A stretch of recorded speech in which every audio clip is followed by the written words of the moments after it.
پروردگار عالم نے ارشاد فرمایا کہ ساری مخلوق جمع ہو جائے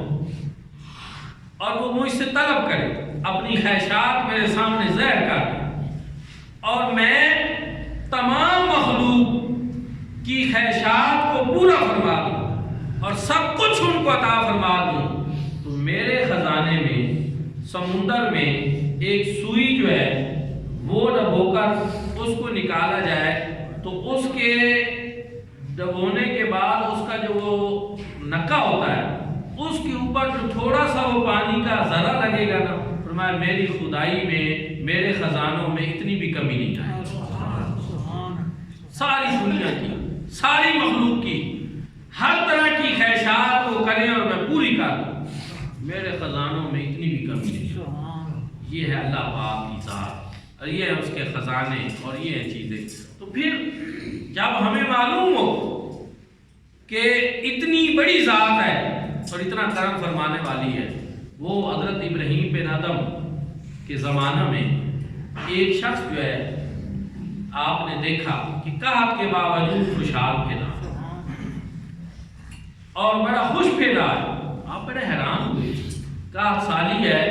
مفلوق العالی ہے اور لوگ بیچارے جو ہیں وہ مر رہے ہیں بھوک سے اور پریشان پہ رہے ہیں، ہر بندہ، اور یہ خوش پھیلا۔ آپ نے اس کو بلایا، پوچھا حضرت کیا بات ہے، کس بات پہ تمہارے چہرے پہ کوئی پریشانی نہیں، آثار خوشی خوشی ہیں، کیا تمہیں قحط اور فاقے اور غربت کا ڈر نہیں ہے، قحط سالی ہے؟ اس نے کہا جناب بات یہ ہے کہ جس مالک کا میں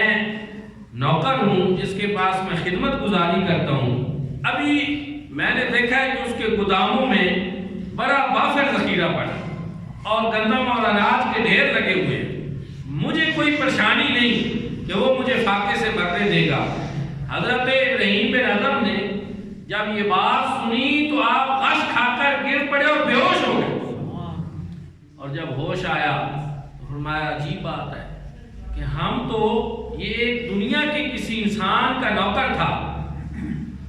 اور قحط سالی کے دور میں خوش و خرم پھیلا تھا، اس کے پاس نہیں تھے مال و اسباب، اس کے مالک کے پاس تھے، جس کے پاس یہ نوکر تھا، اس کے گودام میں ہر چیز پڑی تھی،